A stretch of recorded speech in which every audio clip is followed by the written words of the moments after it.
kami ano talaga sa Twitter eh. Pero schoolmate din kami, pero una akong parang nakadikit sa kanya sa Twitter talaga. Nag-direct message ako ganyan. Like, sabi ko, alam mo na, pag-inipan kita eh. Tamang bola lang sa Twitter. All that I can do is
hindi po ito aksidente na kayo pinagtagpo at itinadhana. Kayo po ay pinili ng Diyos upang maging masaya sa inyong buhay. Dahil nauunawaan ng Diyos na kay Pitin Kiana Domingo Cuadra ka, mas liligaya sa iyong buhay. Ginoong Ariel Tesorero Guevara. Pretend it's just you.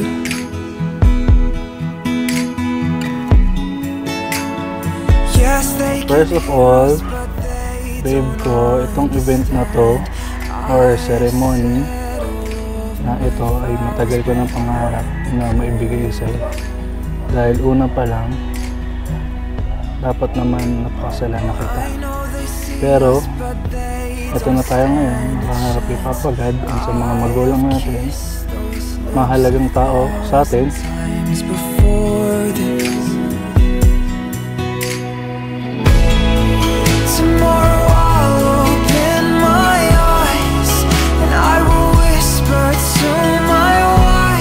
thank you ako sa lahat ng blessings sa buhay. And ikaw ang isa sa pinakamahalagang blessing sa buhay ko. Kayong dalawa ni Apsel. Happy 10th anniversary day. And I assure you, you will always be forever anniversary. Always and always. Love you.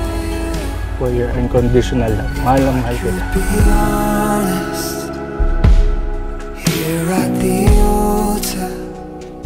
To you, Ariel, my previous boyfriend, my previous live-in partner, and now my husband, I am thankful na, alam ko naman na may toyo din ako minsan. And I don't usually tell you na I love you and I'm thankful. But now I want to grab that opportunity to make you feel na ganun ang nararamdaman. Yes, they can hear us, but they misunderstand. There's more behind these words that we have spoken.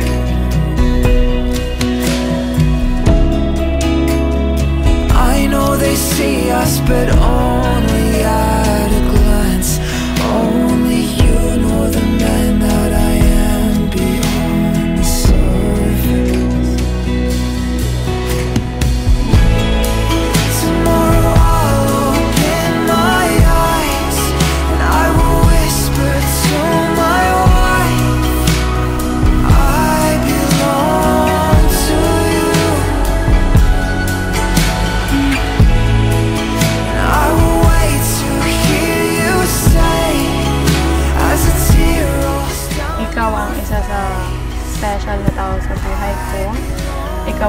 lalabasan ko ng rants ko.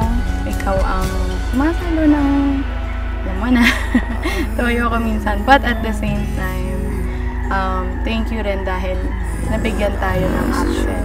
And like what you always say, isa ka sa reason bakit meron tayong option. I will do my best sa kung ano ang ginagawa ko ngayon.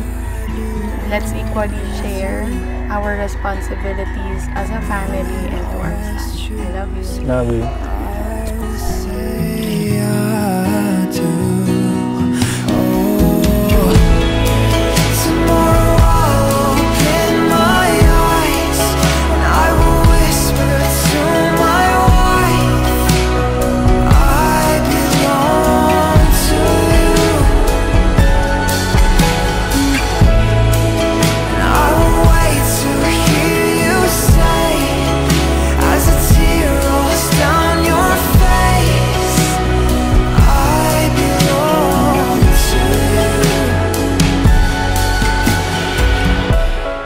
Kung ang Diyos ang tadhana, kung ang Diyos ang naglapit, kung ang Diyos ang magkakasal, no, sa inyong dalawa, dapat wag na natin itong putulin pa. Ang pakikiisa sa Diyos ay pakikiisa sa Kanyang pagmamahal.